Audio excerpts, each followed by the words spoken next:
23 سال کی مختصر مدت میں کس طرح آپ صلی اللہ تعالی علیہ وسلم کی دعوت پھیلی، دعوت سے یا تلوار سے؟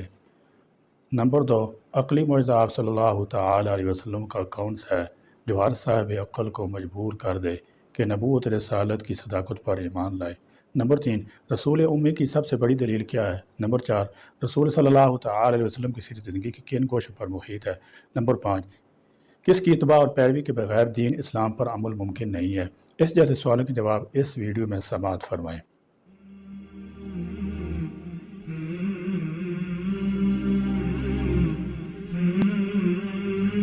الحمدللہ وحدہ والصلاة والسلام علی من لا نبی بعدہ، اللہم صلی علی محمد عبدک ورسولک وصلی علی المؤمنین والمؤمنات والمسلمین والمسلمات۔ انبیاء علیہم السلام اللہ کی طرف سے جو دین لے کر آتے ہیں وہ محض خشک الفاظ کے سانچوں میں ڈلا ہوا نہیں آتا۔ ایسا نہیں ہوتا کہ ان کو صرف واجبات و فرائض اور اوامر و نواہی کی ایک فہرست دے دی جائے، بلکہ اللہ تعالیٰ ان کو کتاب شریعت کے الفاظ کے ساتھ اس کی روح، مزاج، کیفیات و احساسات اور جذبات کی عینیدار زندگی کے ساتھ بھیجتے ہیں۔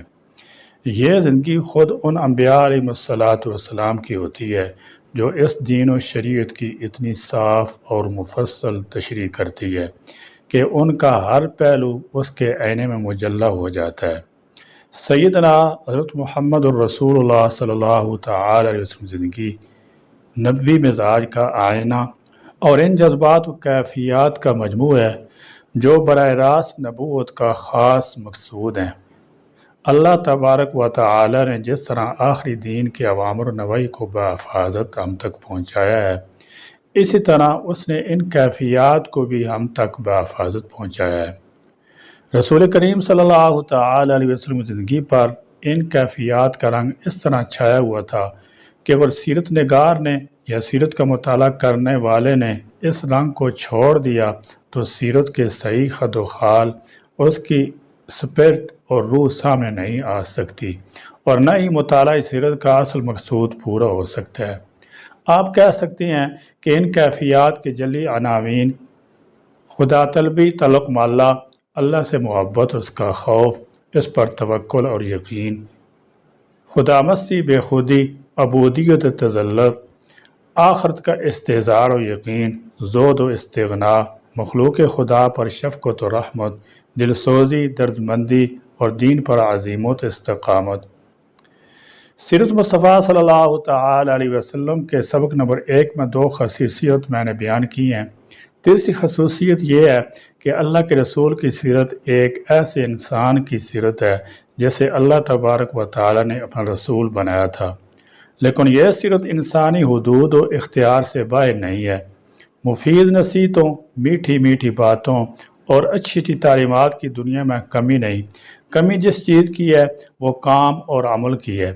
آپ صلی اللہ تعالی علیہ وسلم جس بات کی دعوت دی، خود اپنے عمل سے اس کو قابل عمل ثابت کیا۔ صلح و جنگ، فقر و دولت مندی، بندے اور رب کا تعلق، انسانوں کے آپس کے تعلقات، معاشرتی زندگی، ذاتی زندگی، غرض یہ کہ ہر پہلو سے آپ صلی اللہ تعالی علیہ وسلم نے عملی مثال پیش کی ہے، اور آپ صلی اللہ تعالی علیہ وسلم صحابہ کرام رضی اللہ تعالی عنہم نے اس پر عمل کیا، اور ان کے بعد بھی کروڑوں انسانوں نے اس پر عمل کر کے اس کے عملی ہونے کا ثبوت فراہم کیا ہے۔ در حقیقت آپ صلی اللہ تعالی علیہ وسلم کی زندگی ہر اس انسان کے لیے مکمل انسانی نمونہ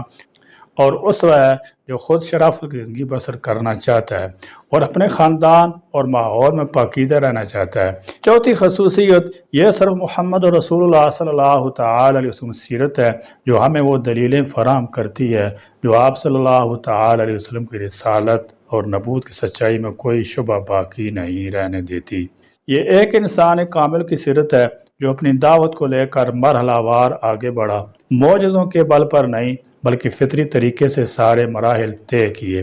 دعوت دی تو ستائے گئے، تبلیغ کی تو ساتھی کی جماعت فراہم ہوئی، فاقے کیے، وطن چھوڑا، جنگ پر مجبور ہوئے تو اس سے بھی نہ رکے، خود زخم کھائے، ساتھیوں نے جانیں قربان کی۔ آپ صلی اللہ تعالی علیہ وسلم کی قیادت، حکمت اور عقل مندی کا شاہکار تھی۔ چنانچہ جس وقت آپ صلی اللہ تعالی علیہ وسلم کی وفات ہوئی ہے، آپ کی دعوت تلوار کے زور پر نہیں بلکہ دعوت و عمل کے راستے سے پورے عرب پر چھا چکی تھی۔ جس شخص کو رسول اکرم صلی اللہ تعالی علیہ وسلم کی عرب کی تاریخ معلوم ہے، وہ جانتا ہے کہ عربوں نے آپ صلی اللہ تعالی علیہ وسلم جس طرح مخالفت کی، آپ کو قتل کرنے کی جو سازشیں کی، آپ پر جنگ مسلط کی، اس کے باوجود ہر مارکہ میں افراد اور اسلحے کی کمی کے باوجود آپ صلی اللہ تعالی علیہ وسلم کو فتح نصیب ہوئی۔ صلح اور معاہدوں کو تا وفات آپ صلی اللہ تعالی علیہ وسلم نے جس طرح نبھایا، اور 23 سال کی مختصر مدت میں جس طرح آپ صلی اللہ تعالی علیہ وسلم کی دعوت پھیلی اور جو قوت طاقت حاصل ہوئی، وہ اس وجہ سے ہوئی کہ آپ صلی اللہ تعالی علیہ وسلم در حقیقت اللہ کے نبی تھے، اور یہ کہ جو شخص جھوٹا ہو اس کی اس طرح کی مدد اللہ تعالیٰ نہیں فرماتا۔ چنانچہ رسول کریم صلی اللہ تعالی علیہ وسلم سیرت عقل کی بنیاد پر نہیں، اپنی نبوت کی سچائی و حقانیت ثابت کرتی ہے۔ یہاں یہ بات یاد رکھنے کی ہے کہ جو معجزات آپ صلی اللہ تعالی علیہ وسلم صادر ہوئے، وہ عربوں کے ایمان لانے کا بنیادی سبب نہیں تھے، بلکہ ہمیں کوئی ایسا معجزہ نظر نہیں آتا جس کی وجہ سے کافروں نے اسلام قبول کر لی ہو، بلکہ جو لوگ بھی مسلمان ہوئے عقل و وجدان کے اطمینان کے ذریعے ہی مسلمان ہوئے۔ اور جب کفار قریش نے پچھلی قوموں کی طرح معجزات کا مطالبہ کیا تو اللہ تعالیٰ نے آپ صلی اللہ تعالی وسلم کو حکم دیا کہ آپ جواب میں یہ کہیں، ترجمہ، انہوں نے کہا ہم تیری بات نہیں مانیں گے جب تک کہ تو ہمارے لیے زمین کو پھاڑ کر ایک چشمہ جاری نہ کر دے، یا تیرے لیے کھجوروں اور انگوروں کا ایک باغ پیدا ہو اور تو اس میں نہریں نکال دے، یا تو آسمان کو ٹکڑے ٹکڑے کر کے ہمارے اوپر گرا دے جیسے کہ تیرا دعویٰ ہے، یا اللہ اور فرشتوں کو ہمارے سامنے لے آئے، یا تیرے لیے سونے کا ایک گھر بن جائے، یا تو آسمان پر چڑھ جائے اور تیرے چڑھنے کا بھی ہم یقین نہ کریں گے جب تک کہ تو ہمارے پاس ایک ایسی تحریر نہ اتار لائے جیسے ہم پڑھیں۔ اے نبی صلی اللہ تعالی وسلم، ان سے کہو، پاک ہے میرا پروردگار، کیا میں ایک پیغام لانے والے انسان کے سوا کچھ اور بھی ہوں؟ بنی اسرائیل آیت نمبر 9 تا 93۔ مزید یہ کہ معجزات بس دیکھنے والوں کے خلاف ہی دلیل بن سکتے ہیں، اور بعد کہ جن لوگوں نے نبی صلی اللہ تعالی وسلم کو نہیں دیکھا، نہ آپ کے معجزات کو دیکھا، وہ محض عقلی قطعی دلائل کی وجہ سے آپ پر ایمان لائے، اور ان عقلی دلائل میں سرفہرست قرآن کریم ہے۔ یہ کتاب ایک عقلی معجزہ ہے جو ہر انصاف پسند اور صاحب عقل کو اس عمل پر مجبور کر دیتی ہے کہ محمد صلی اللہ تعالی علیہ وسلم صدق، سچائی اور نبوت رسالت صداقت پر ایمان لائے۔ سورہ عنکبوت میں اللہ تعالیٰ صاف فرماتے ہیں، یہ لوگ کہتے ہیں کہ کیوں نہ اتاری گئی اس شخص پر نشانیاں اس کے رب کی طرف سے، کہو نشانی تو اللہ کے پاس ہیں اور میں صرف خبردار کرنے والا ہوں کھول کھول کر۔ اور کیا ان لوگوں کے لیے یہ نشانی کافی نہیں ہے کہ ہم نے تم پر کتاب نازل کی جو انہیں پڑھ کر سنائی جاتی ہے؟ در حقیقت اس میں رحمت ہے اور نصیحت ہے ان لوگوں کے لیے جو ایمان لاتے ہیں۔ جو شخص قرآن کریم کا مطالعہ گہرائی سے کرے گا وہ یہ محسوس کرے گا کہ اس کتاب نے اطمینان و سکون بخشنے کے لیے عقل کے فیصلے، محسوس نظر آنے والے مناظر اور مکمل معرفت کا سہارا لیا ہے، کیونکہ رسول امی تھے، اور اس امیت کو قرآن نے آپ کی نبوت کی صداقت پر دلیل کے طور پر پیش کی ہے۔ آپ صلی اللہ تعالی علیہ وسلم سیرت اس حوالے سے تمام دوسرے انبیاء علیہ السلام کی سیرتوں سے قطعی مختلف ہے، جن کی سیرتیں ہمیں بتاتی ہیں کہ عوام ان پر ایمان اسی وقت لائے جب ان کے ہاتھوں انہوں نے معجزات و خوارق دیکھ لیے۔ ان کی دعوت کے اصولوں اور قواعد سچائی میں انہوں نے عقل کے فیصلے کو نہیں مانا۔ اس کے برخلاف آپ صلی اللہ تعالی علیہ وسلم پر کوئی ایک فرد بھی معجزات یا خارق عادت کسی چیز کو دیکھ کر ایمان نہیں لایا۔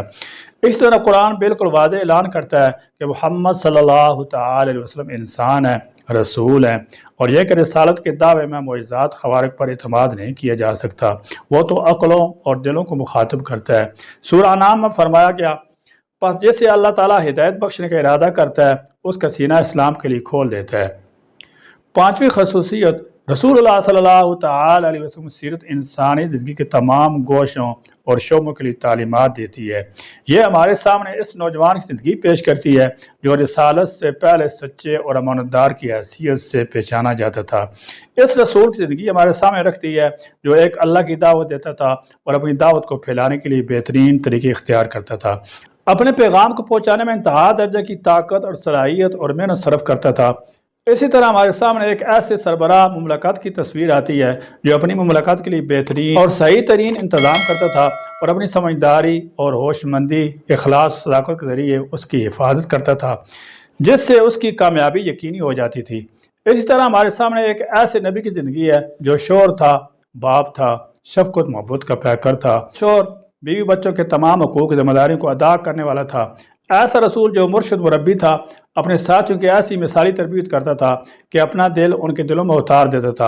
اور اپنی روح ان کی ارواح میں بسا دیتا تھا، جس کی وجہ سے چھوٹے بڑے تمام معاملات میں اس کے حکم کی اتباع کرتے تھے۔ بہترین دوست جو دوستی کی ذمہ داریاں پہچانتا تھا اور انہیں اچھی طرح ادا کرتا تھا، جس کی وجہ سے اس کے ساتھی اس سے اپنی جان سے زیادہ محبت کرتے تھے، اپنے اہل و عیال اور عزیزوں سے زیادہ اسے محبوب رکھتے تھے۔ ایک سپہ سالار، ایک کامیاب جج، ایک کامیاب معلم، ایک کامیاب رہبر، ایک کامیاب سیاسی قائد، اماندار تاجر اور سچا معاہدہ کرنے والا غارجہ کہ اللہ کے رسول کی سیرت زندگی کے تمام گوشوں پر محیط ہے،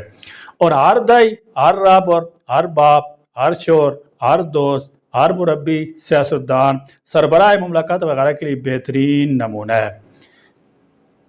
اس لیے فرمایا گیا لَقَدْ كَانَ لَكُمْ فِي رَسُولِ اللَّهِ أُسْوَةٌ حَسَنَةٌ لِمَنْ كَانَ يَرْجُو اللَّهَ وَالْيَوْمَ الْآخِرَ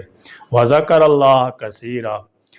اور تمہارے لیے اللہ کے رسول کی زندگی میں بہترین نمونہ ہے ان کے لیے جو اللہ کی ملاقات اور روز آخرت کی توقع رکھتے ہیں اور اللہ کو زیادہ یاد کرتے ہیں۔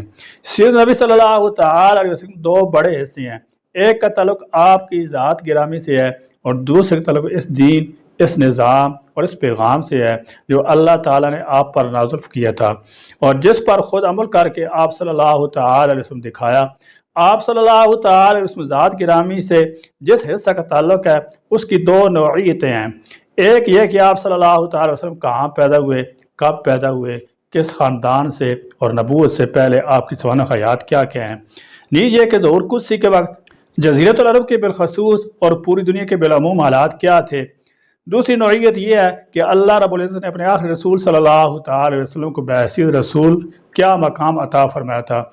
سیرت نبوی کے دوسرے حصے کی وسعت کا عالم یہ ہے کہ انسانی زندگی کا کوئی شعبہ اس کے دائرے سے باہر نہیں ہے، وہ ایک مکمل اور ہمگیر ضابطہ حیات ہے۔ سیرت نبوی سے مراد یہ دونوں حصے ہیں۔ اس کی ایک واضح ناقابل انکار اہمیت یہ ہے کہ نبی کریم صلی اللہ تعالی علیہ وسلم اتباع اور پیروی کے بغیر دین اسلام پر عمل ممکن نہیں ہے۔ کوئی مومن اسلام کے اولین حکم اقامت صلاح پر بھی عمل نہیں کر سکتا اگر آپ صلی اللہ تعالی علیہ وسلم قولی عملی تعلیم اس کے سامنے نہ ہو۔ داعیان حق اور اقامت دین کی جدوجہد میں حصہ لینے والوں کے لیے اس کی مخصوص اہمیت یہ ہے کہ اس کے بغیر وہ یہ مہم سر نہیں کر سکتے، کیونکہ اقامت دین کا آخری نمونہ حضور اکرم صلی اللہ تعالی علیہ وسلم کی سیرت میں موجود ہے۔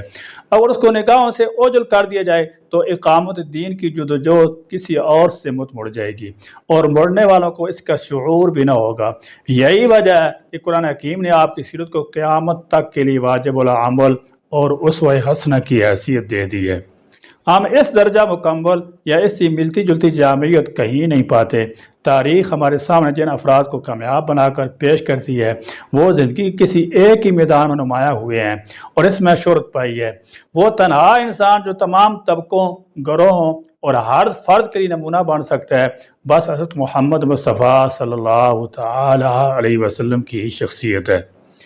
اللہ تعالیٰ ہمیں نبی پاک صلی اللہ تعالی علیہ وسلم سچی محبت عطا فرمائے اور نبی پاک صلی اللہ تعالی علیہ وسلم کے اسوہ پر عمل کرنے کی توفیق عطا فرمائے، آمین یا رب العالمین۔ وآخر دعوانا الحمدللہ رب العالمین۔